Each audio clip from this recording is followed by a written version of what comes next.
Hi, Diva. Hi, Diva.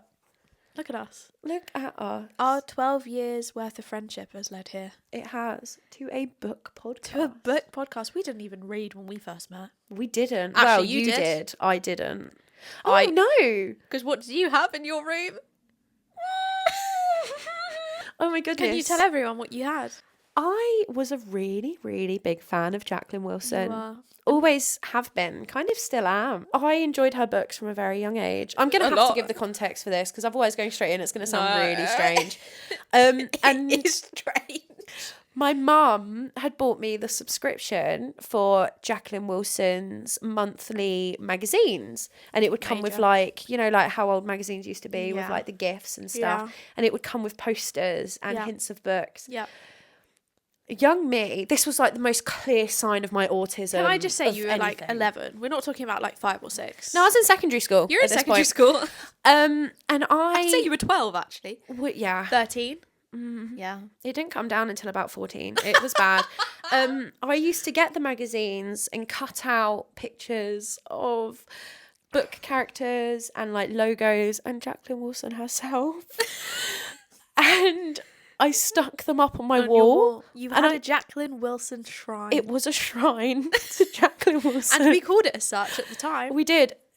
I'm so annoyed that I don't have any pictures of it. And I don't You sent me one. Yeah, because it was an actual shrine. I'm going to look on my Snapchat memories because if it's anywhere, it's going to be in there. And I hope I have this. It was like... It killed me. I was not expecting it. It was so rogue, especially. Again, this was For very who much... we were at school. This is very much like a special interest of mine, though, when I was younger. It was definitely special. It was beautiful. It was a thing of beauty. So this is what I mean. If you've got the picture, we'll clip it on our Instagram. You guys want to see my shrine? We can put it on the YouTube video. Yeah. I believe I must have saved it in the chat. We haven't even said what our names are yet. Oh, yeah. I'm Jade. My name's Amber. We've known each other for 12 whole years. 12 years. Can you believe that? Can you believe that? Besties for 11. No. Or is it accounting for the bestiness. We've known each other for 13. Yes. Binding 13? No. Oh my goodness. And it was a very, very confusing mix and match of friends. I mean, people would often ask us throughout our entire friendship how we were friends. Yeah. They didn't understand it. They didn't. Close-minded. We're just very, very different people. I'd say the older we've gotten, we're definitely more similar. I wouldn't say we're that different now. No, but like when we first became friends, first met, it was polar opposites. It was stark. Yeah. We had teachers being like, what's going on here? Yeah. It boggled a lot of people. But then once people had kind of understood the friendship, if there was only one of us in school, they would ask where the other one was and they'd ask if we'd fallen out. Yeah. Because we literally were always together. Yeah. Always. Oh, inseparable. That's so lovely, isn't it? I know. But as we said, we were inseparable. We were. But it was like if Joey Lynch and Hermione Granger were friends. Yeah, that is the best way. Reformed Joey Lynch. Reformed Joey Lynch, but it is the best way to describe it. Yeah. Like my weekends would shock Jade when I would tell her. And I didn't even know the whole extent of what you got up to. No, you did not. But what I did know, I told you off for. You did. I did. My idea was fun was like going on AO3 fanfic. It's my fun now. Here. But we were different. We were really different. We were really different, but we had the best time. We did. We did. And I think that our differences definitely account to the... what's the word? We're just really funny. We are. No, we say this often, and we used to say it at the time. We would be in a group of people and we'd be like crying with laughter at what we were saying, and people would be just looking at us like, you're not funny. But we are. But we found ourselves very funny. Really funny. Hence why we're here today. Hence why, I mean, God bless. I'm really, really hoping that people are going to find us as funny as we find ourselves. God, fingers crossed. Otherwise, this is really embarrassing. This is really embarrassing, isn't it? No, this is fun. We're having fun. We are. We've been recording now for 4.5 hours. 4.5 hours. We've come back to the beginning, and I think we've got something quite good in store. We do. Stick around. Stick around. We have very different taste in books. But I respect it. Yeah. And I want to preface this actually, because I don't want to offend anyone. I have no problem with dark romance. It's just they read like horror to me. I love a dark romance. They do not read like horror for me. No, whatsoever. to me, there's no romance. There's no romance. That being said, I've only read 2. Exactly. And one of them actually I enjoyed. Yeah, you did. But I don't know if I could class that as a dark romance. We're talking about Lights Out. Yes, Lights Out. I don't know loved if that I book. could class Lights Out as a dark romance. It definitely is a dark romance, but it's like a shadowed romance. In the shade romance. Yes, a shaded no, yeah, it is good. Yeah. I think that would have been a much better start for you. Well, like I so. had said.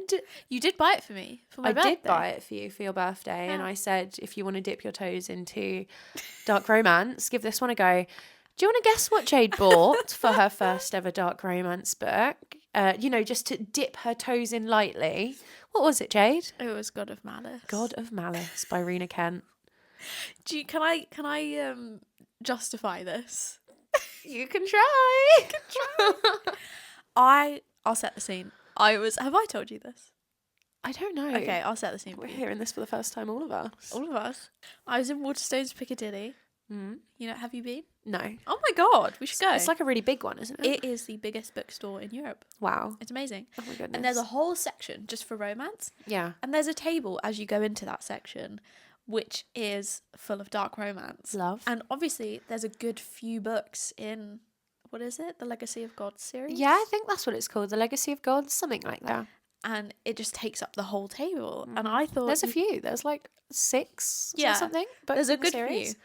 And so I thought, well, I've wanted to try dark romance. Let's have a little look on the back. I was like, fine. This is the first one. And I read the trigger warnings. And this is so on me, I just didn't believe her. They're not there for fun. They're not, but at the front it says, like, he is a psychopath. Yeah. And in my mind I was like, oh, okay. She doesn't shy away from it. No. She's, But I didn't think she was, like, talking about criminal there's no behaviour. beating around the bush with our girl Rena. Like, he actually has no feelings. But I thought he'd be like, oh, he's just a bad guy, huh? No. He was a psychopath. Yeah. And I remember reading, what was it? Is it the first chapter? It's the first, I think it's the second And I chapter. live reacted to you. You did. And you said, I actually want to make this clear. You said, oh, if you can get through the second chapter, like, nothing else in this book is as bad as that. Forgetting that second chapter runs into chapter 3, where that is where the worst thing happens. I think it's from chapter 1 that goes into chapter 2. I think I told you that it was the first chapter, but I'd got it mistaken because in the first chapter she's kind of like doing her thing, and then he shows up right at the end of the first chapter. Then he shows up, and he hasn't done anything yet. It's like, hey. And then chapter 2 is where he commits a crime. But I just can't get behind it. I mean, in her head, it's consensual. Yeah, in her head. He doesn't know that. If you haven't read God of Malice, let me give you a rundown of how the entire book just reads. Oh my God, no. Oh my God. Ah, oh my God, I shouldn't want this, but I like it. Oh my God, no. And that's it. That's the whole book. And he's like, I don't care what you think. That is like the majority of dark romances, though. No, but I actually... It gets the people going. I genuinely... And I'm not a judgmental reader. I'm not going to judge you for what you're reading. We all like different things. We do. We do. We do. I would say I'm quite an open-minded person. Yes. I genuinely cannot understand how people like that character. I can understand liking different dark romance characters, but him specifically, I've got such beef with him. What's his name? Killian? Kill. I hate for him. sure. I hate him. I hate him. I don't. I love him. I do. He's a criminal. It gets me kicking my feet. Like, and I'm trying to understand Diva. I am, but I just can't. Do you know what? I don't think it's for everyone to understand. And you know what? I've made peace with that. I think you can have your own opinions on it, but it's not for everyone. No. It's never been for everyone. It wasn't for me. You definitely have to be a certain type of person. We haven't even said yet why I stopped reading it. No, tell them. Oh my God. I stopped reading God of Malice because it gave me a nightmare. Which, is unbelievable because since the age of about 8, I've been able to watch a horror movie in my room alone and then sleep like a baby afterwards. And then you read a little bit of God of Malice and it's literally got you sweating in your sleep. Well, I have nightmares most nights anyway, so it just gave it content. It was horrible. I was like, no. I was persevering. I like the friendship dynamics. I love the Loved groups. it. That's what I was reading it for. And Yeah. her like writing isn't bad. I think it's quite good.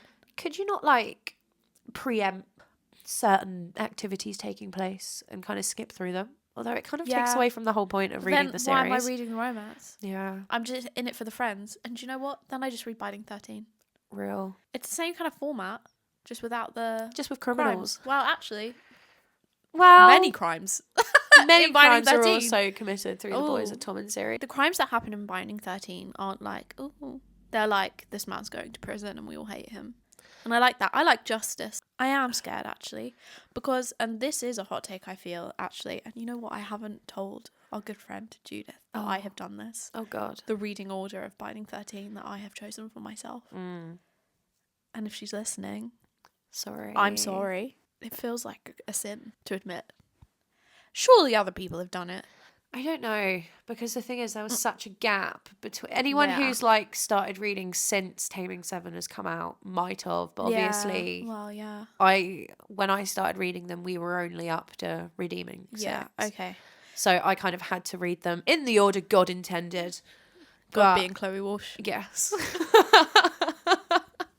My Lord and Saviour. No, okay. So for those listening, it goes, and you can help me with this. Yeah. Binding 13. Yeah. Keeping 13. Correct. That is Shannon and John. It is the indeed. OGs. Yes. My personal favourite. My babies. Then it's Saving 6. Yeah. And Redeeming 6. That's Joey and Aoife. Aoife. Incredible. Baddie Queen. Then it's Taming 7. Yes. Claire and Gibbsy. Yes. Then it's Redeeming 10. Yes. No. Yeah. Releasing 10. Releasing 10. That's it. I think I said Redeeming 10 as well. Yes, because it's That's how little I care for the book. Oh. That's a little preemptive taste of Amber's opinions on Releasing 10. Yeah. And that is Lizzie and Huey? Yes. Okay.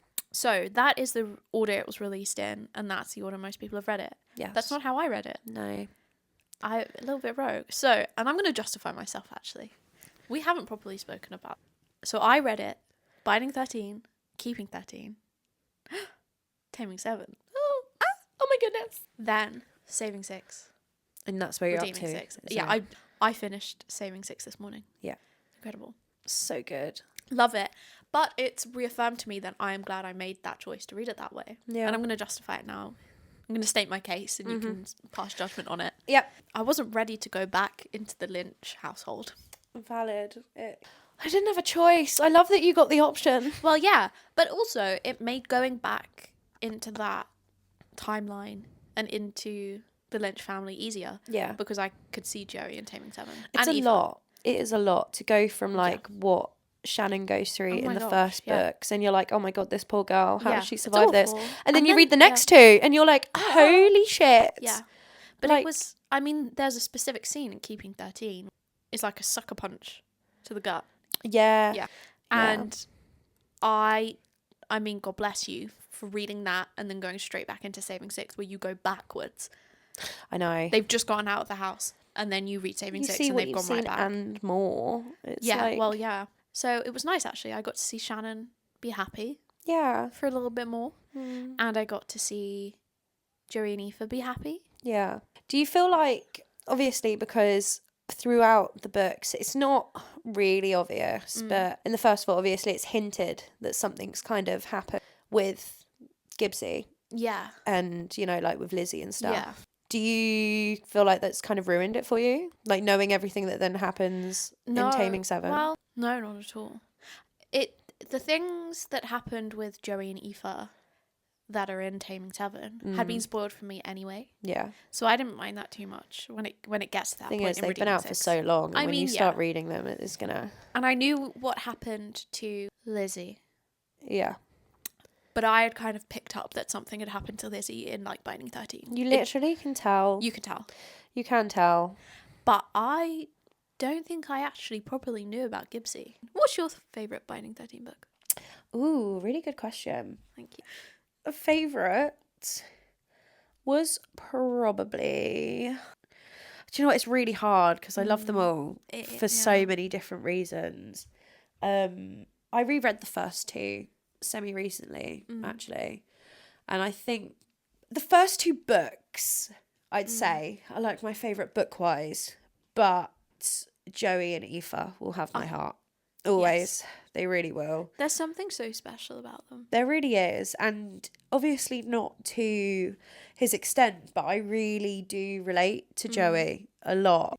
And so I think that's why, I mean, I found their books really hard to read, mainly because it was just looking in a slightly more extreme mirror. But I think it's got to be the first two for me, for sure. Okay, rephrase the question. Yes. If you had to pick between Biding 13 and Keeping 13, what one would you reread? Because I have an answer. I think I know what your answer would be as well. Yeah. Oh my goodness, I can't choose. I don't know. See, the thing is like probably Keeping 13. Me too. Yeah, probably Keeping. The thing is, I love them both so much, but there's certain things that take place in the second book that I'm like, yeah. I read Keeping 13 when I was on holiday at the side of the pool, and I read that harrowing scene at the side of a pool, and I put my sunglasses on so I could cry in peace. Yeah, I sobbed. It was... Do you know what, actually? There's not one single book that I've read in that series so far that hasn't made me cry. I've cried at all of them. I don't think I cried at Taming 7. Are you a crier? Yeah, I am. I am with certain books. I cried at God of Malice. No, I didn't. That was just out of fear, though. No, I think... I do cry at books. There's definitely books that have made me cry, but I don't think books make me cry as much as like other people. I'm much more of like a... Well, I'd say visual. You have to look at a book to read it, don't you? But do you know what I mean? Like a film-wise. Like... Sorry. You have to look at a book to read it. Well, because I was saying, like, you know, I like it's the visual prompts that make me sad, but like a book is just one big visual prompt, really, isn't it? But it's different. It's different. Words. Yeah. The visuals happen in your mind. Like, I could probably list all of the books that have made me cry on one hand. Don't. The Fault in Our Stars gets me every time I read it. Every time. Okay, I'm sorry. It made me cringe, but... No, I'm not laughing at you. It's the memory of you reenacting it. But... Goodness. Oh my goodness. Anyway. That made me cry. ACOTAR. Oh my God, can I tell you what part made me cry? Which part made you cry? Spoilers. It's the part in the final battle. Oh my God, is it when the ships arrive? When the ships arrive. Okay, I cried twice. Yeah, I cried twice during ACOTAR. Sorry. And also when Reese dies. Because I forgot that happened. Sorry. Not trigger warning. Spoilers. Spoiler, yeah. Or a trigger warning. Yeah, real. It is because I sobbed. And I was like... No, but sorry, not to cut you off. I wasn't upset at all about that because I knew that he was coming back in the next page. I was like, oh, we've done this one before, Sarah. Oh, see, I went into ACOTAR first. That was my first bit of Sarah. I say it like I've read more Sarah. I've read the first Throne of Glass book and a little bit of the first Crescent City. That is sacrilege. But I went into ACOTAR completely blind. Took me 2 attempts to read the first book, by the way. That is valid. I feel. But you know, I read the second book in like under 24 hours. Oh, fucking devoured fast reader. Oh my God, I couldn't put it down. Fast reader. Really fast reader. I'm slow. So fast, which is nuts because it's that ADHD. It really is. Yeah. Like I slow. could read so much more if I actually just put more time into reading because I can read books so quick. Do you know what's really weird about me? I am quite a slow reader generally. Yeah. My average is about 40 pages per hour. But when it comes to Boys of Tommen, I'm much quicker. Oh, see, I have worked out from using my Kindle, I'm about a page a minute. That's good. So I can do about 60 pages an hour. I'm about a page a minute. I can do that with Boys of Tommen. But and also, no other book. Yeah, it depends on font size as well. Yeah. So like a ACOTAR book, maybe that's like condensed a little bit more than a minute. Those ones probably. But then I say that, And like I said, I absolutely devoured the series. The one that took me the longest out of the series was probably Silver Flames. Oh, I knew you was going to say that. Um, Are you an Esther hater? No, I was until I read her book. But the thing is also, I always found her a very relatable character because I'm also a spiteful older sister. Well, yeah. So I get it. Yeah. You know, reading through the books, I was like, this woman's an asshole, but I get it. Yeah. And then after reading her book, I was like, yeah, I get it. Yeah. And, you know, I've never overtly gone, oh, you know, I hate Nesta. Probably in the first book, because Yeah. you don't really see much of her apart from her being an arse. Yes. But as she progressed on more, I was like, do you know what? I get it. I love her. I really like Nesta. I'm a Nesta sympathiser for sure. Yeah. I think you can't be an older sister and not. I just love her. I don't think you can be a depressed girly and not love her. Yeah. No. Like, I think if you hate Nesta, it's because you haven't experienced anything like that. Real. Hot take. Yeah. But if you don't like her, no. I mean, everyone can have their own opinions, but... No, but I agree, though. I feel like all of the people who are like, I hate Nesta, have never experienced a day of hardship in their life. But the thing is, and it's quite... The Nesta conversation is quite similar to the Lizzie conversation. Which actually is quite strange for you because you don't like Lizzie, but you like Nesta. But I just think they're very similar characters. I've got a very complicated relationship with Lizzie. The thing is, I know that I'm going to like her when I get to her book. Do you know what? Or at least I'm going to sympathise with her more than you do. Do you know what? Okay. I have a very, very complicated relationship with that girl because, don't get me wrong, she's been through it. Yeah. Okay. Obviously, I know you haven't read it yet, Yeah. but you know, I've had it spoiled. Yeah, some of the things I read it was a hard read. Yeah. It was a really hard read. Yeah. And I think the way that I see it is that, you know, Chloe Welsh, I understand that throughout the series she has very much been hinting something has been 100%. going on. You know, it's been there, it's been known. But I struggle to find anything redeeming about her, which is what I really struggle with, because obviously even with Nesta, you know, I love Nesta. Even with Nesta at the start, she's a bit, you know, she's a bitch, but as the books go on, you know, you do start to see her more sisterly caring side. Even like, you know, she may not give that much of a fuck about Feyre, but the way she is with Elaine, like, you can see that side of her. Whereas with Lizzie, I feel like Chloe has created this very unlikable character and has only dropped little hints about what's going on about her. And then when it came to her book, it just felt like a huge attempt to get us to just feel sorry for Lizzie. Everyone sat there kind of hating her because of the things that she does. You know, none of the characters are perfect, but, you know, they've all been through stuff and none of them are Lizzie's level of not very nice. And I get it, you know, trauma. You knew what I was going to say. I know trauma affects people in so many ways, and I get that, I really do. But I found it that she'd kind of just made this really, really complicated, rather dislikable character, and then needed people to start liking her for her book. So just did the biggest kind of feel sorry for me book possible. Do you know what's crazy? The what? And I don't know if she's horrible in releasing 10. I have not found her that detestable. Thing is, when she's with the girls, I think she's fine. It is purely only the way that she talks to Gibbsy. Yeah. And after reading Releasing 10 as well, and knowing more about their past and what happens. But I think that's hinted at throughout the books that they're in. It angers me. And I felt like, you know, Lizzie's book, I don't want to go too much in it for people who haven't read it.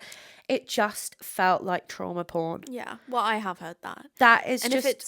you've said it's a lot like the flashback scenes in Gibbsy's book, which was hard enough to read. But so much worse. And and you say it's worse. It's so graphic. I'm a bit nervous. And this is the bit that got me. Is like, you know, I understand that she's probably gone through the most extreme trauma out of all of them by any means. I get it. I do. But some of the things that were in that book, you know, I feel like didn't need to be there to still get the same effect Yeah. of what has happened to that Yeah. girl. And I think that's kind of where my beef is. It's the fact that, you know, no one else's story was that specific and that graphic. Yeah.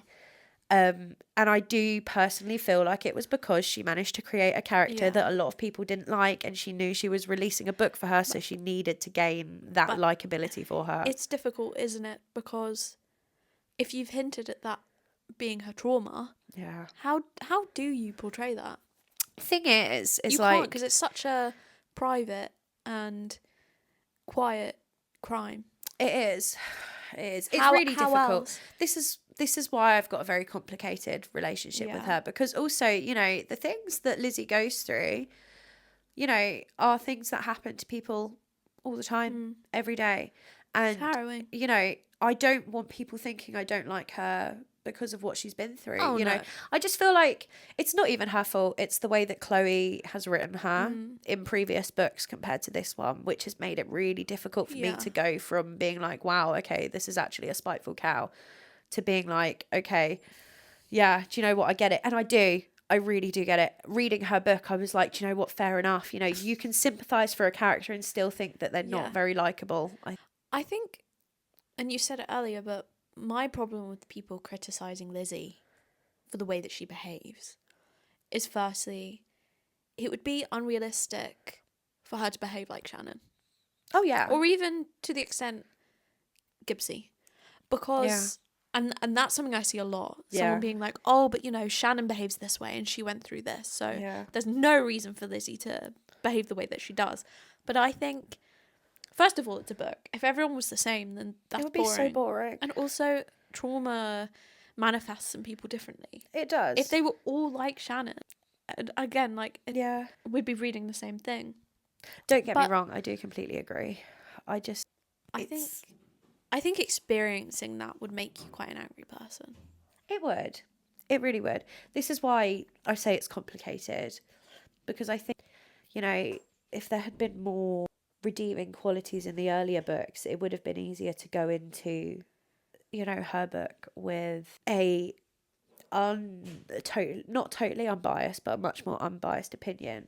Yeah. It's hard. It is really hard, because I can relate with Lizzie a lot, but also, you know, I don't know. It's really tricky to see, talk about that girl, because I get so conflicted when I Yeah. talk about her. I really do. I find that really interesting. I'm not conflicted at all. Do you know what's really interesting, actually? And this is actually quite controversial, I think. It might stay in the drafts. Oh, okay. But I see a lot of criticism of people saying that Lizzie, and I'll go get the book Diva, Yeah. that Lizzie calls Gibbsy a liar about the letter, which doesn't happen. She calls Claire a liar. She thinks Claire makes it up. She never says that Gibbsy made it I'm up. trying to remember if there's anything about. Well, obviously there's loads about the letter in Release in 10, but Yeah. But it's I know what they're referring to. It's a scene where they're at the Debs, or is it with me? They're at their school dance. Yeah.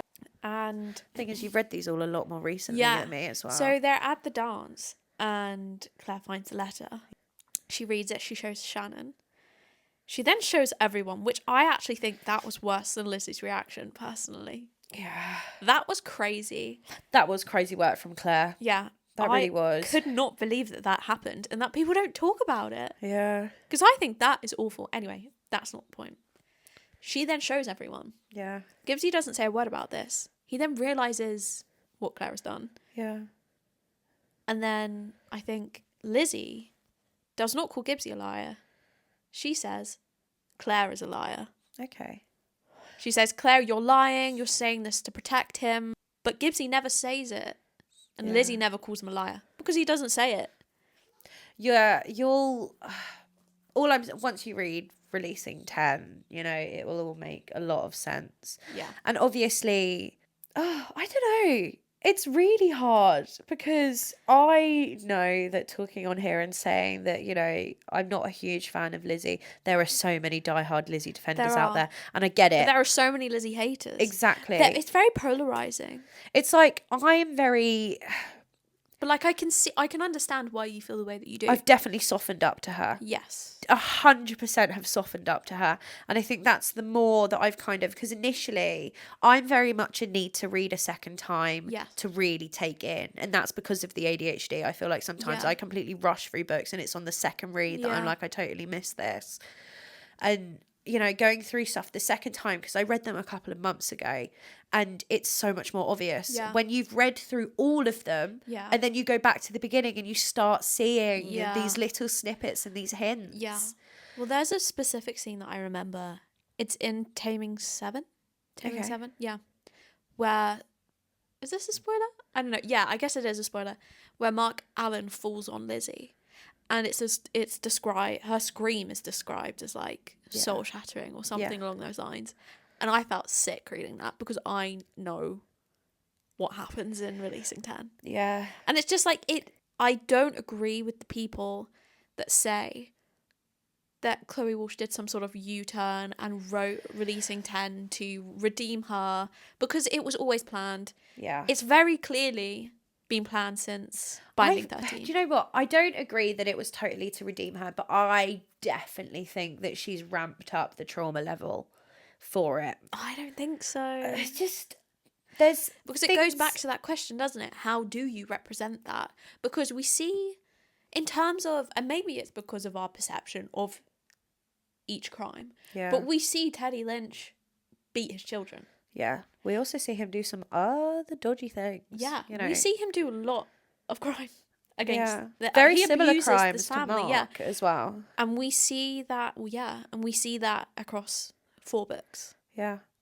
He then kills his family, or tries to.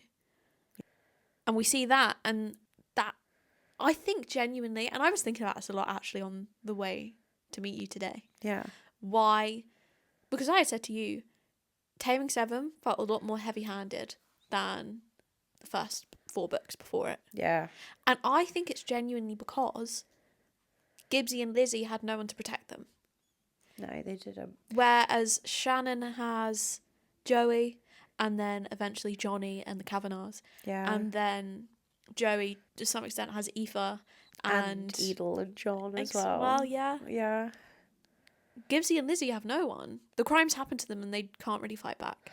No, and do you know what? I see... And that's going to be harder to read. Yeah, I see so many TikToks as well about the parallels between Gibbsy and Lizzie, and it's actually insane. Yeah. Like, you know, I think they just show how trauma manifests. You can either go the way where you make everything into a joke, or everything suddenly feels extremely serious. But also and you're angry at everything. There's also, obviously, that plays a big part into it, Lizzie's condition as well. Which also plays a massive part. And I think after that as well, kind of reading about... You do know about... No. Oh, never mind. We'll cut that bit. I don't want to ruin the book anymore. I mean, I plan to read it soon. Okay, good. So we can TBC. When I read Redeeming 6 and Releasing 10, then we can do our full Boys of Tommen. We can. And we've definitely... episode. Yeah. Because I could talk about these books for days. So could I. Yeah. I think they're brilliant. They are very good. What actually strikes me the most about those books is that the dialogue feels so real. It does. They feel like real people. Yeah. And I don't often get that feeling. No. She's got a gift with that. Can we also mention the fact that Jade would refuse to read the Boys of Tommen books for years because she was a book snob? No, Okay, can I just clarify, right? I never used to read romance, so already there was a barrier. And then I saw the covers, and In all fairness, the UK covers... What the Wattpad? So ugly. Awful. So ugly. But I have grown very fond of them. I love them now. Never judge a book by its cover. And I've learned that. I truly have learned that. And honestly, that snobbery that resided in me, it's gone. Good. Boys of Tommen has fixed that. But I want to make a formal apology to our friend Lily. Real. Because she's a diehard fan. She is a diehard. She has been a fan since like chapters were being posted weekly on Wattpad. Like she was there from, you know, like the fan fiction, like Wattpad story stage. And she's been trying to get us to read that. Well, you relented sooner than I did. Yes, I gave in after less than a year. She was asking for a while. I let in after a year. It was the size that intimidated me Yeah. to start off with. I bought them and then looked at the size of them and was like, no.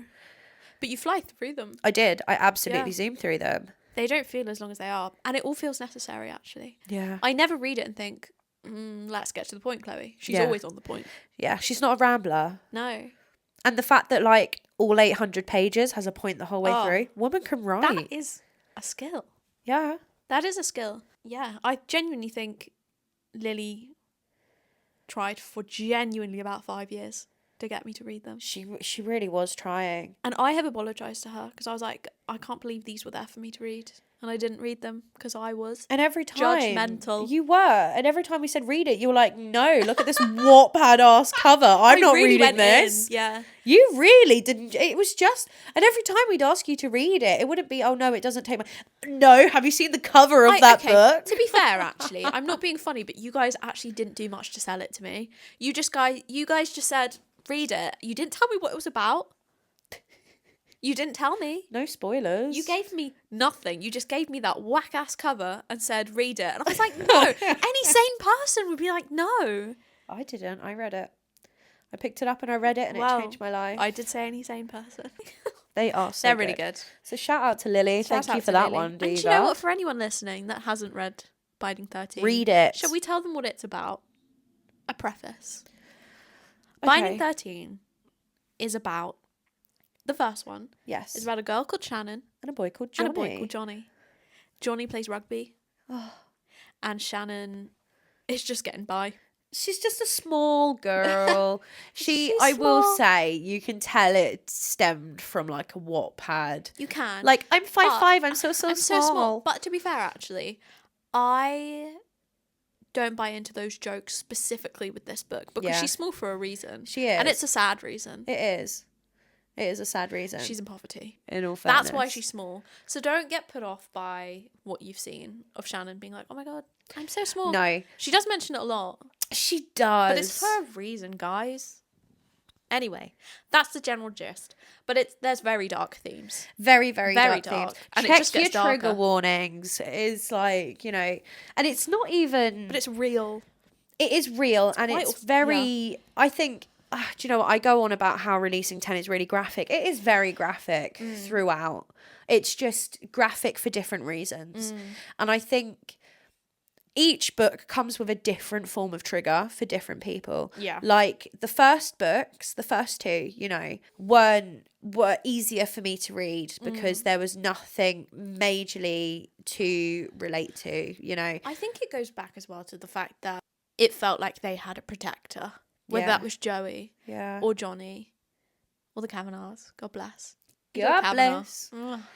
I mean, I'd say Gibbsy definitely has the Kavanaghs as well, but not to the extent that like Shannon has Yeah. access to them for sure. And that was only because Johnny didn't know. Yeah. Once Johnny knew, he didn't leave his side. He Anyway, did not. we can't. This is spoilers.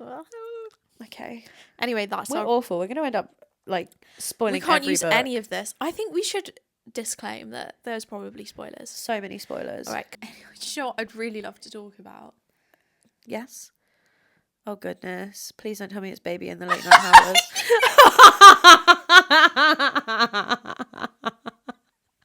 But we haven't even got to talk about the Hunger Games yet, and you're cornering me with Baby in the Late Night Howlers. Midnight Howlers. Oh yeah. Is it midnight or late night? I think it might be late night. Let's have a look. Midnight. Fuck, baby. What's your gang called? This was like. Oh. So just for some context, I came to know about Baby in the Midnight Howlers or Late Night Howlers. Let me track that for you. I came to know about this book because I asked Amber to tell me about her recent dark romance reads for one of my TikToks. It's not even a dark romance. It's a really cute, fluffy Omegaverse. So why did you tell me about it then? No, but I remember having such an adverse reaction to it. It was because It's taboo in some way. I don't think it is. You know. I think it's incestuous.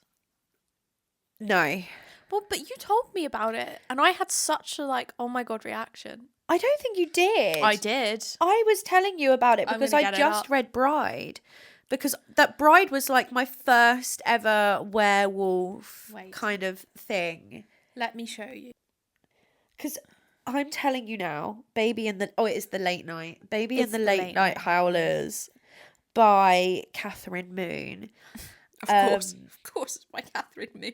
No, different book. I know exactly what book that's talking about. So you had literally just cut, I think, for the name of Baby and the Late Night Howlers. Was I the one about the giving girl fake and her news? stepbrother is a little stranger. I genuinely thought you was going to say I think Little that's Sister. Lee Rivers. Who's that? I don't think I Yeah, need to Lee know. Rivers, Little Stranger. That one is not for everyone. I really struggled with it as well. As Really? someone with a brother and a stepbrother, I found it really hard to read. Wow. Did I finish it? I did finish it. I'm not even gonna lie. I didn't DNF it. I finished it, but I just wanted to bring up the title "Baby and the Late Night Howlers." say what you want.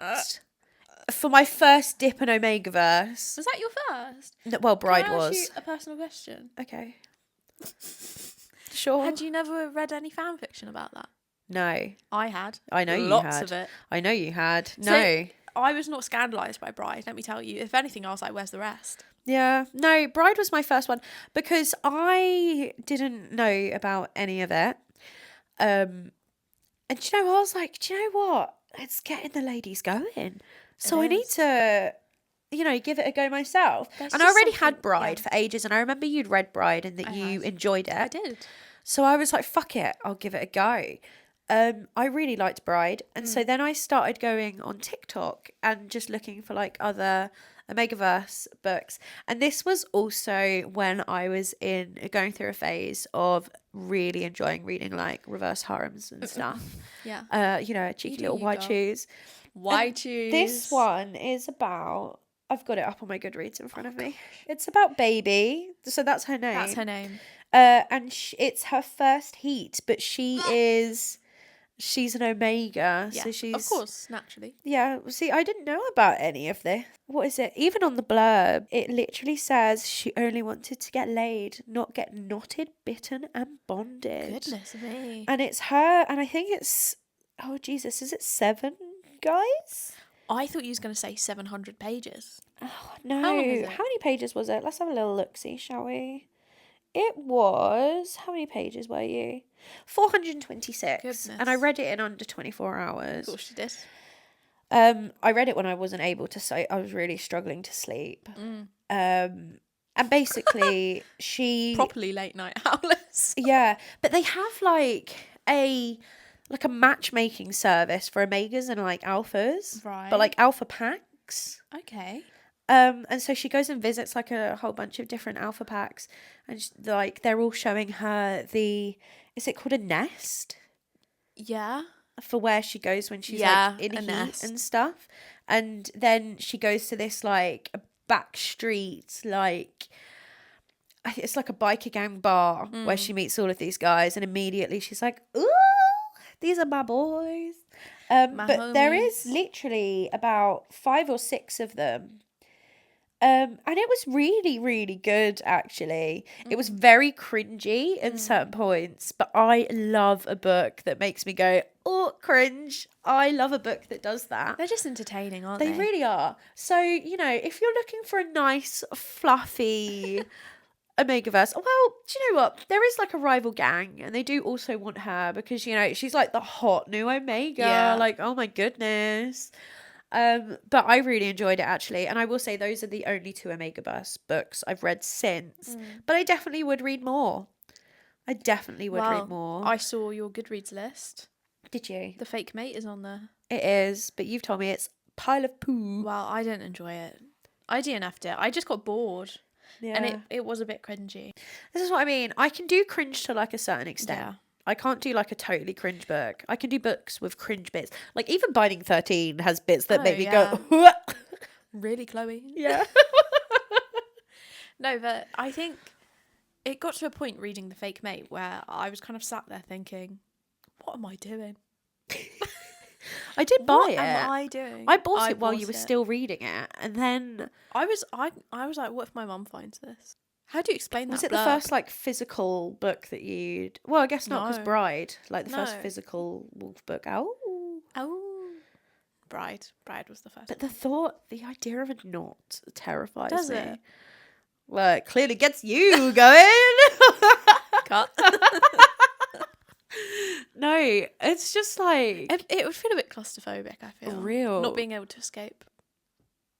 locked in. No, but literally though. And Locked and loaded, literally.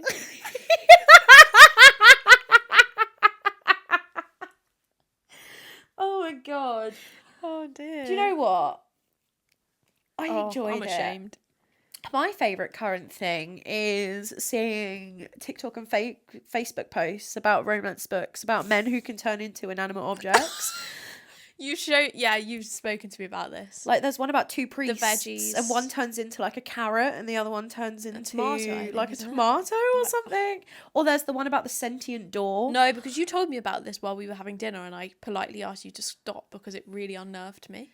Yeah, basically, I haven't read it, but there is a book out there about a girl who falls in love with a door, a sentient door, and she has to do certain things with the doorknob to turn it back into a human. Crazy. I haven't read it, but I'm not going to say I'm totally I could appalled see you by reading the that. idea. I could see you reading that. I mean, like, God bless, you'll be on your own with that one. we were discussing this though. I was saying, is it, like a British doorknob or like an American doorknob? Because is it more common in America to have like the rounded ones? I think it is. I don't know. I don't think so. Because like that. When I was in America, we had those ones. Did you? Yeah. Because when I look at it, I'm like, how? Like trying to work out, like, Well, surely not. when you're reading, like, That I don't actually think would be possible. no, because when you're reading a have to do the spicy book and splits. you're like trying to work out how they're doing what's being described. I just accept it. See, I'm like, okay. there's been a couple, like there was a scene in, trigger warning, Haunting Adeline, where they they get down in a car, but there's like things going on with the seat belts, and I'm just sitting there like trying to visualize how they've done it. Like, I do that a lot with certain ones where I'm like, the way that they're describing it, I'm like, that doesn't sound like a position a person can physically be in. Are you having fun? Yeah.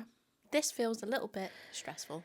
It does. And it's like, oh yeah, he folded me backwards and into a pretzel, and oh my god, it feels so good. But it's like, girl, that doesn't sound good. That sounds like dislocated joints. Not that flexible. No, real. God bless. And like, all of these women also lay about a feather. She's like, yeah, he lifted me off the ground. With his pinky With finger. ease.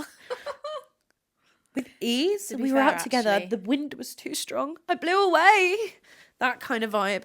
We're yappers. We are. And I will say, Always have been. Amber's very much a yapper at bedtime. Oh my goodness, yes.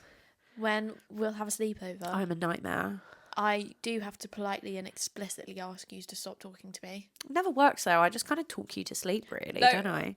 Yes. Every time. The concession is always, you can talk to me, but I'm not going to reply. And that's fine. And then I just fall asleep. We are called no self-control because we have a problem. We have no self-control. We have no self-control. Can I say I'm reformed? I'm not. Okay. I'm really not. It's really bad. I see buying books and reading books as two separate hobbies. You see, I don't. I do. Anymore. Absolutely. But that's because I'm a hoarder. Well, there we are. At least you know what, girl. You're honest. Oh, yeah. She's self-aware. But yeah, I've always been self-aware. I'm aware it's a problem. And but I feed your problem. this is what I mean. I feel like having a problem's okay as long as you're aware of it and you're holding yourself accountable. Well, yes, that's the important part. So we counted We did. We counted how many books how many each of books us we had. that we haven't read. That we haven't So read. bearing in mind the number is more because we have read books. Yeah. These are unread. So books we own that we just haven't read. How many have you got, Jade? I think it's around 130. Yeah. Which actually makes me quite embarrassed. I counted mine yesterday. Mine is exactly 134. That is... Do you know what? Sometimes I look at my bookshelf and I think, that's a lot of money. Yeah. But I will say, and I've already told you about this, but I regret it, not just because it's a lot of money, Yeah. but I bought books so long ago that I don't want to read them anymore. Yeah. It's just my taste has changed. But now, when I read a book... No, when I buy a book, sorry, I read it. Yeah. That's what I try to do anyway. I am really bad with it. So obviously I have such a diverse taste in books. Yeah.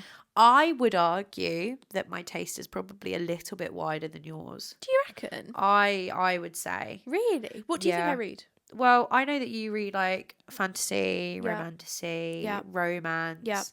like crimey thrillers, Yeah. like a bit of Frida. Yeah. I like a Um, dystopian. dystopian, yeah. And then To be fair, thinking about it, we're probably pretty on par Yeah, then. I'm Apart from the fact that I read like dark romance. Dark That's the romancy only difference. books. Otherwise, well, you read some horror. I read some yes, horror. I read, but our levels of horror is just what differs Very there. different. You're That like is- splatterpunk. Yeah. Is that what it's called? Yeah, I think so. Yeah, I think that is. But also just general horror, but also things that are kind of like horror-ish have always really interested me. yeah. I have what's it called? Oh God, I'm very desensitized. That's it. I'm That's it, very girl. desensitized. No, you are. I to a remember lot of things. we would be in school and you'd be watching like, God, what's that? What's that graphic? The horror iceberg thing. Oh, And I you know were what like, you're yeah, on I'm about. getting to the depths. There's like Awful. the horror movie iceberg. Yeah. I'm sure most people know the concept I of what the think so. icebergs Yeah. are. I went through a stage of making myself watch horror movies that I found on like a horror movie iceberg. I was worried for you at this time in your life, actually. I found that quite strange. I made Because I knew what you were watching. I was like, this is not entertainment, surely. I made a private story for it, didn't I? To kind of like track what I yes, was you did. reading. I need to tell you something, actually, but it's not going to be on podcast. Oh my goodness. Anyway. That's insane. Sorry, I've just got the iceberg up. I'm just having a look. Amber really, really, really wanted to be emo at school. I tried so hard. And she would say to me, I'm an emo. And With the my only mousy email blonde hair. thing with your mousy blonde hair. Well, no, it's brown. Come on now. It was lighter when I was younger. Yeah, when you were younger. No, Not when you I were was 13, when you I had was in brown hair. school, it was definitely lighter than it is now. Oh, yeah, 100%. It was still brown, though. I was a really blonde child, though. Yes, so was I. We've both got brown hair. And we both had brown hair at school. Anyway, that's besides the point. Amber would come in and be like, I'm so emo. You are right, though. I listened to MCR once and was like, fuck, I'm this so is me emo. now, mum. Yeah, it's not a phase. And then it was only after you conceded that you weren't an emo that you started dyeing your hair. Yeah. And by this we mean like split down the middle, 2 different colours. Like black and pink. It was quite old. It was Yeah. very alternative in terms Yeah. of like hair. But at that point, I was like, no, I'm not emo anymore. No, exactly. Favourite books of all time? Favorite books of all time. Let's let these people get to know us. Okay, so I had to sit there and have a little think about it. I'm still not confident in what I wrote down. Neither am I. I definitely know what my all-time favorite book is. I was in suspense a little bit, but then I remembered. How could you be in suspense about what my favorite book's going to be? Please tell. It is The Hunger Games. Yeah. It is The Hunger Games. Yeah. The series as a whole. Yeah. If you to ask me what my favourite books are, you can never go wrong with the first one, the original. Yeah. But also, Sunrise on the Reaping may have taken Really? the original's What, spot. over the first one? I think so. Wow, that's a big claim. That is a really big claim, especially from me. Yeah. It's definitely ever so slightly taken over the first Hunger Games, or they're very much on par with each other. Yeah. Because I remember like 9 or 10-year-old Amber being given the Hunger Games for the first time and reading it, and my life changing. And I read them right before the films came out. Right. So I was in year 5, which is like... That's little. That's a horrendous age to read those books. Yeah. But I was in year 5 when I first read The Hunger Games, and it changed my life. And I still read them about 4 times a year. Yeah. I Do love you know them. what? You are one of 2 people in my life that are obsessed with the Hunger Games. Yeah. My good friend Hannah, who actually has a TikTok account called Hunger Games Hannah, Wow. and she makes posts about the Hunger Games. I love it. I love it. After that, Yeah. obviously we've had a little chit chat We've about had it. a chit chat about it. I really like the Boys of Tommen series. I mean, yeah. I mean, how can we not? How can we not? Another one. This is kind of like a top, I don't know, 5-ish, 5, 6. So, my favourite books. Gosh, that's a big question, isn't it? It is. Oh, sorry, I just touched your foot. Let's see. You know what? One of my favourite books of all time, What is it? Circe by Madeline Miller. Haven't read it. Get Out. Oh. Out! I've got 2 copies. I'll Have send you? you home with one. Okay, sounds good. I love it, but I can understand why some people don't. Okay. She just touched my foot I know. again. I'm gonna interlock toes. No, absolutely not. It's very character driven. Okay. So in terms of plot, you're not being driven forward by that, as it were. It's just so beautiful. Like, I could read it just to savor every sentence. Like, her prose, gorgeous. Yeah. And I just like the themes. I like the Okay. theme, and it's Greek mythology, Love. so you would like it. It's just beautiful. Penelope. So, Yeah. no, that's so fine. She's such a good singer, everyone. That's Epic the musical, by the way. If you don't know, get to know. So Do true. not pull that face. I didn't pull any face, can't prove it. Anyways, so Cersei. Madeline Miller also wrote The Song of Achilles. I which bought you bought that me. book. You did. Years ago. No. Years and years and years and years did. ago, I bought you that book. Do you know what? I think that was for my 18th birthday. I think it was as well. Yeah. Because I came here. It's and upstairs. I gave it to you. Yeah. Oh my god. I actually remember buying my that one for you. God. Yeah, that was really sweet of you. Thank you. You're so welcome. You buy me books for my birthday every year. And you know what? We'll go over to you in a minute. I find it really special reading books that someone has given you as a present. Yeah. Especially if they've picked it out for you. Because like reading Lights Out, which Yeah. you bought me. See, I didn't pick a Song of Achilles for you. I'd never No, heard you of it didn't. when I got it for you. But yeah, getting you Lights Out was That added to the experience, I think. Because I was like, not only have you done a lovely thing and brought me a present, that's so sweet. yeah, You picked it out for me. I did. And we can now bond over it because you've read it. Yeah. Like, And I knew that's you so would. nice. And I knew that from the start, if you had just listened to me when it came to dark romance and didn't just jump the gun, The thing is, you and dark romance would have such a lovelier relationship. in my defense, you hadn't advised me until after I had bought God of Malice. I know, but as soon as you told me you'd bought it, I'd I was like, already bought it. oh my god, why have you done that? If I had known what was in that book, I don't think I could have bought it with a straight face. No. To think you wouldn't have known what happened in that book. You would have walked up to that till with a smile on Yeah. your face. Hello, can I have this, please? Yeah. I wish you'd warned me. I just really hope for you that the lady at the counter didn't know what happened in I that think book she as well. did. Do you think she did? She was young. I remember the first spicy book I ever bought, and when I took it up to the cashier, I got a very knowing smile from her. Question, what was the first ever like smutty book you read? What, like, proper Like actual published book, not like Okay. not like Because I've online. read worse fan fiction. That was like a staple of my teenager. yeah. But do you know what? The first book that I read that Sorry, just looks like you're caressing your belly I'm button. not, my belly button's here. I'm just Sorry. like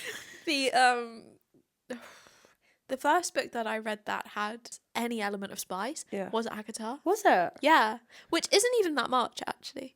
But I remember No, reading it's it like and being like, "Wait, what? I Yeah. didn't know this could be in in printed books. books."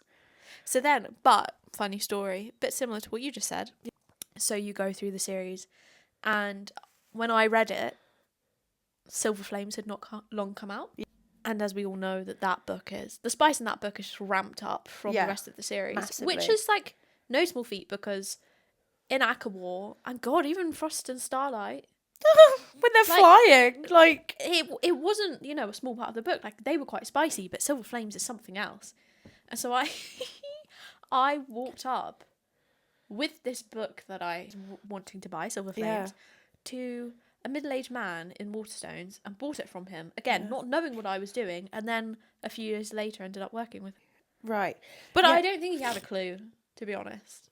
No. He's not the demographic. No, he's not. And you know what? I'd rather buy those books off of him than someone like our good friend Judith who knows what's going on in there. Mine was like the most generic, cheeky little smut book you could buy ever. And again, I didn't realise the extent. So I read Icebreaker. That was my first Oh one. my God. But that book is just porn. Again, I didn't think it was like that going into it. Yeah. And I DNF'd that. Not because I didn't like it, but I didn't expect it to just be Just porn. spice. And I wasn't there for that. No. I wanted the plot. I didn't quite know what it was about, and it was like my first. I'd seen stuff about it all over TikTok, and I was like, do you know what? I'll try my first spicy book, and I did enjoy it. Have you read any Elsie Silver books? I've literally only read the first two of the Chestnut. Yeah. Whatever. I just read the second one. Really good. Dedicated. Well, Love that, man. so yeah, that was you can now say your Sorry, yes. we really went off topic. So The Hunger Games, Boys of Tommen, ACOTAR. Obviously, Yes. we were just talking about that. Personally, course. my favourite one is ACOMATH. A Court of Mist and Fury. I was just gonna agree with you, but not Akamath. My favorite ACOTAR book is Akawar, Akawar? because as much as I adore Akamath, Yeah. I quite liked that their relationship was established in Akawar, and you can just get into the plot. Yeah. Well, not the plot, but like, you know, the I get that. fighting, and it has one of my favorite scenes in the whole. Is it the High Lord meeting? So that's Well, my I like favourite. that, but no, it was the ship scene. Yes. Yeah. No, I think Made me cry. Akamath was just so beautiful. It was. When I read it, and everything about that book just absolutely reached into my chest and caressed my heart. Yeah. Honestly, like, it took me so long to get through ACOTAR, and it took me 2 goes because I was like, this is boring. And then reading Akamath, I was like, I can't believe this is part of the same series. Well, that's what I say to people. Yeah. When I recommend ACOTAR, again, my good friend Hunger Games Hannah, Yeah. I said, please read it. And her being obsessed with Hunger Games said, well, the opening scene just reminds me of the Hunger Games, reminds me of Katniss. I was like, okay, the only similarity here is she's in a woods There with is a bow and no arrow. similarity, I'm sorry. She just loves Hunger Games, and I love her for it. Anyway, I say to her, please, the first book is not the one. You need to get to the second one. And she didn't believe me, and so I essentially just had to recap her on ACOTAR so that she could just move on to the second book. Yeah. Heartbreaking. But I think it's worthwhile. I feel like it's part of... I'm glad I read it. Yeah. But it is in a different league to the rest. It really is. We have 2 releases coming. We this do. year. Oh my we goodness. haven't spoken about it's that. not this year. One's next year as well, isn't it? No. Oh, yeah, technically. But Is it's it within February? the year. No, January. Is it? January 7th, I think. Is it October 27th and January 7th? October's going to be a real good month. October is going to be a real good month because there's another book coming out in October that I'm also very, very excited what about. is it? It's already released. It's the well, it's not already released, but it's the illustrated edition of The Mockingjay. Yes. And also your birthday month. That's And what I also thought my you were going to birthday say. month. No, I'm so Hunger Games driven. I'm like, fuck my birthday. Have you heard about the illustrated edition of The Hunger Mockingjay Games. that's coming out? Right, anyway, I think it's your turn. Your turn. Fourth Wing. I have controversial opinions on Fourth Wing. Don't know how. I've shared them with you. I know. This is not a surprise. I know. I've read the first one. No, sorry. I tried to read Iron Flame. I had forgotten everything that happened in Fourth Wing, apart from the fact that what happens right at the end. Yes, which you That told me you reveal. kind of already. Which I was like... I predicted that. I was like, Rebecca, you have not got me. No. I have bested you. I knew that was I coming. knew this was coming, yeah. So So, she spoke about it way too often for it to be I something know. that wasn't going to be like a proper key Yeah. plot point. I mean, spoilers. My brother's dead. He's gone forever. Yeah. I am not falling for that. No. I don't believe you, Rebecca. There was not a part of me that thought that he was gone. I've watched enough television to know I've that, lived enough years Yeah. to know. yeah, you can't pull the wool over my eyes. Like, I enjoyed it. The thing is, right, what gets me, because I'm not even a hater, because Judith loves it. So I read it because Judith was like, read it. And I read it and I enjoyed it. The first book is so good. I enjoyed it. I just wasn't obsessed with it like everyone is. Yeah. Which is fair enough. Maybe I will. Maybe I will, like, you know, Yeah. want to reread a bit more. I will say, in my personal opinions, that Iron Flame is the stinker of the series. Oh, so God, far. it's so big. And it's the biggest. And so you know far. what? I think I've put off reading it because so many people have said that to me. And I was like, why would you say that to me? It's huge. Now I don't want to read it. Yeah, I know, and it's really hard because it is the biggest out of the series. But you massive. have to read it to really completely understand what's going on in Onyx Storm. And Onyx Storm may Naturally. be my favourite one so far. Oh, The first one was so good, it was. But Onyx Storm, just what goes on in it, and like the banter and the adventure of it, I loved it. yeah. Really loved it. Loved Onyx Storm. Okay. Well, do you know what? I haven't got a problem the first book of a series being a little bit of a stinker, knowing that the rest are really good. I find it really hard to get over the hump of the middle one is bad. Yeah. And the 2 beside it are really good. I got that with another series as well, the Shatamy series. Right. Oh, yeah. The first 3. I have those in my bedroom. Read them. I might. Can I ask you a question? Yes. Have you read Powerless? Yes. I hate it. Do you? I've I've read the first 2. hate it. You gave me the third one, didn't you? I did, yeah, because I was like, I'm not getting to I that. really liked it. I hate it. I liked the first one. The second one, I was a bit like, oh.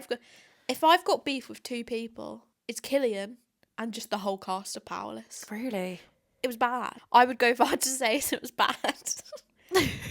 And again, I'm not judging you for liking it. If anyone's listening that liked it, you like it, but I feel quite strongly about the fact that I did not like it. You also, I remember as well, you were telling me about when you read it, you'd read it when you'd read so many books with the trials trope as well, that you were so bored of it.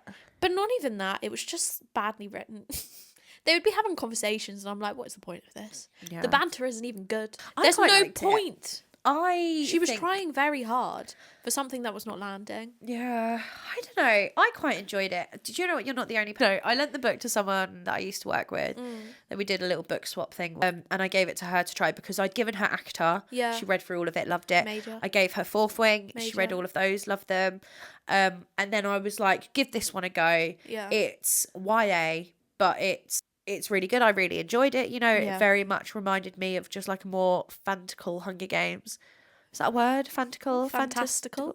That's it. Yeah. Fantastical Hunger Games. Yes. So I was like, you know, What? give it a go. Powerless. Yeah. It is actually. It actually is. That's the kind of vibe it gave. Yeah, but have you heard about the controversy about Powerless? Isn't it like exactly the same as some other series? Oh, let me get you all up to speed. I feel quite strongly about this. Okay. So, one of the key pillars of early book talk Yeah. is a book called Red Queen Which I think I've heard of. by Victoria Aveyard, You search the cover. Carry on. who you've definitely seen it. And it's just so similar to Powerless to the point where readers will harass Victoria, being like, God, your book is so similar to Powerless, it's like disgusting.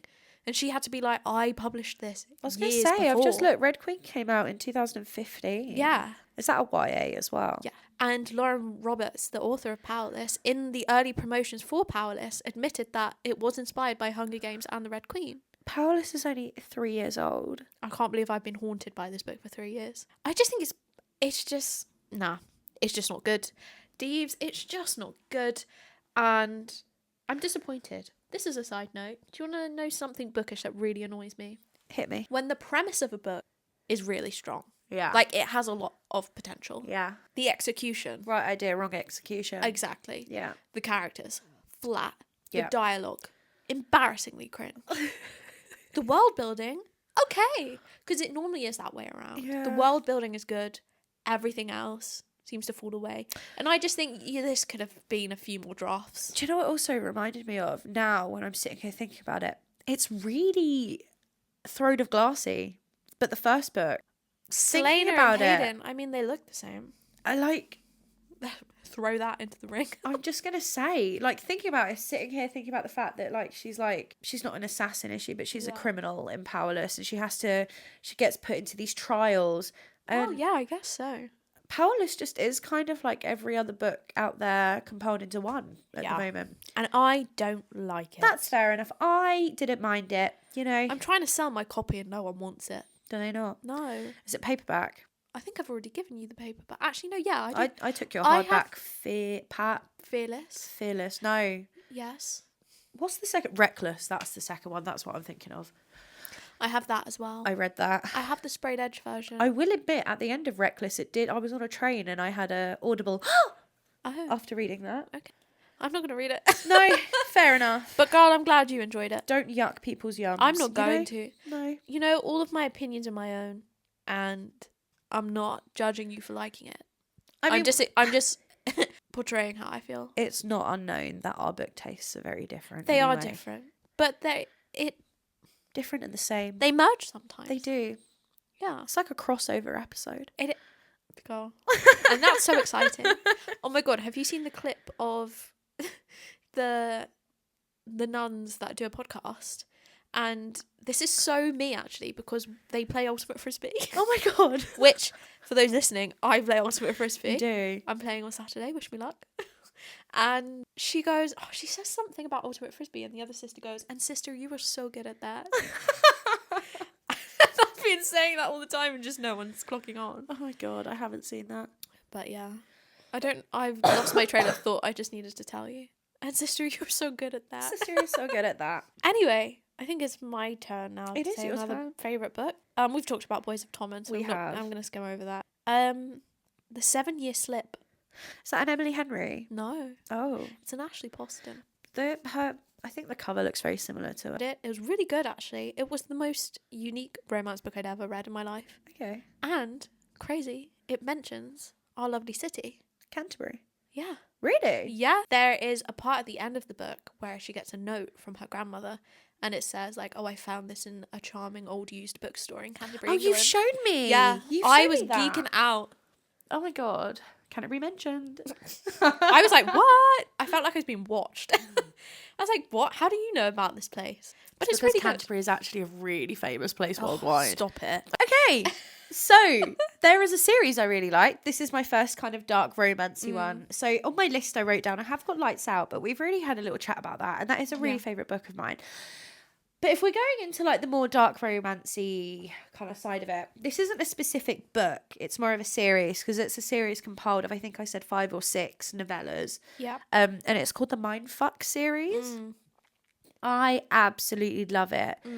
It is, to sum it up, it's basically about a woman who has been wronged very, very, very much so by a group of men. And she, you know, over years goes around and takes her revenge. Yeah. And it's just really good because it is also a romance. Right.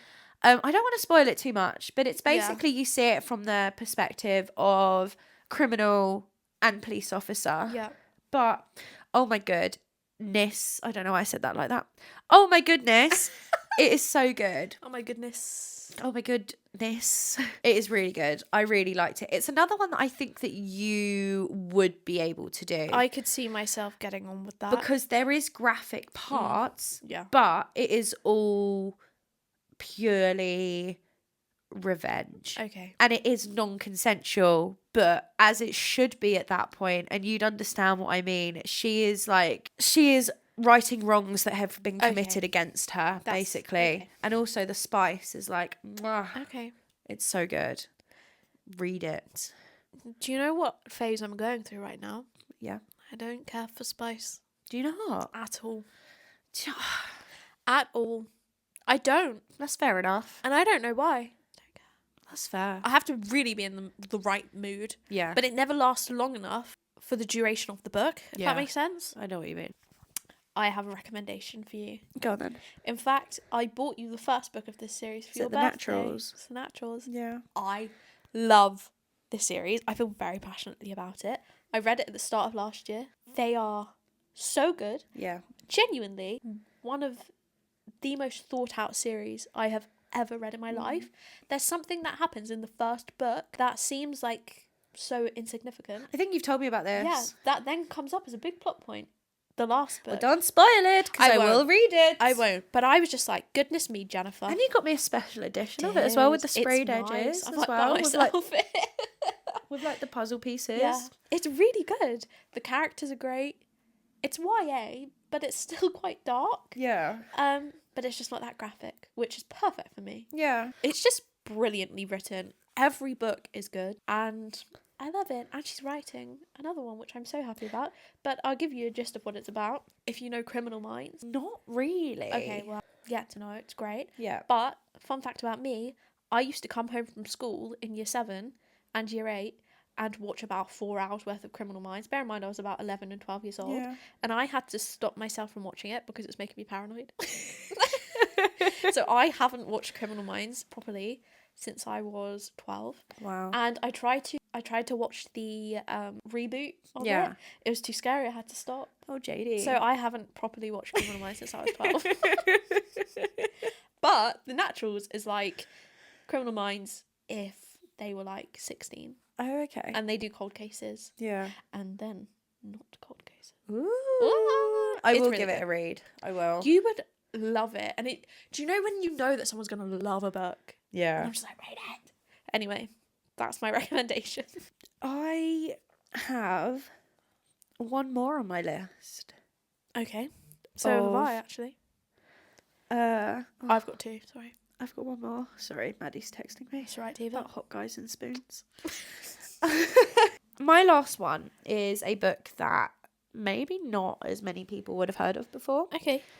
I'd never heard of the author or the book before I bought it. I found it in a charity shop for £1. And it's called Birdman. Oh, God.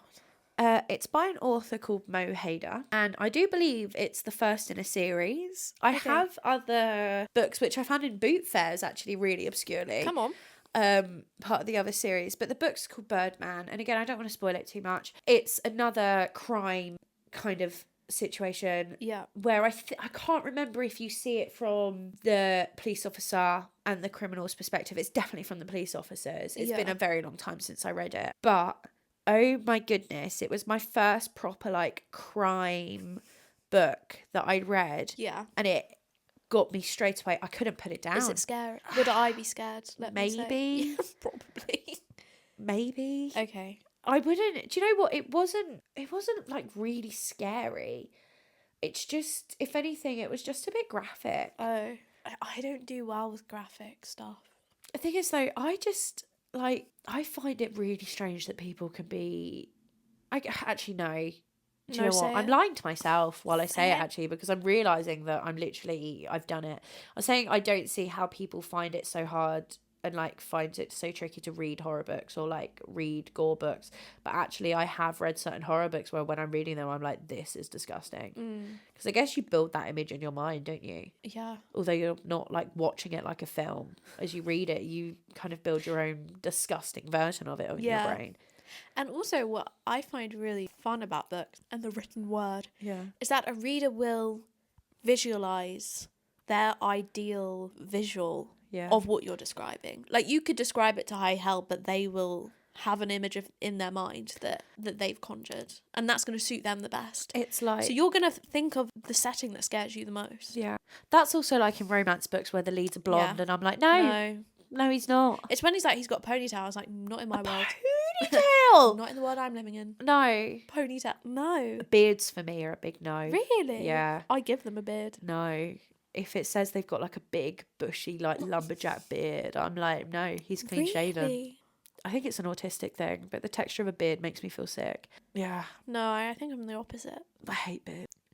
And my next one is a book called This Monster of Mine. Okay. I love this book.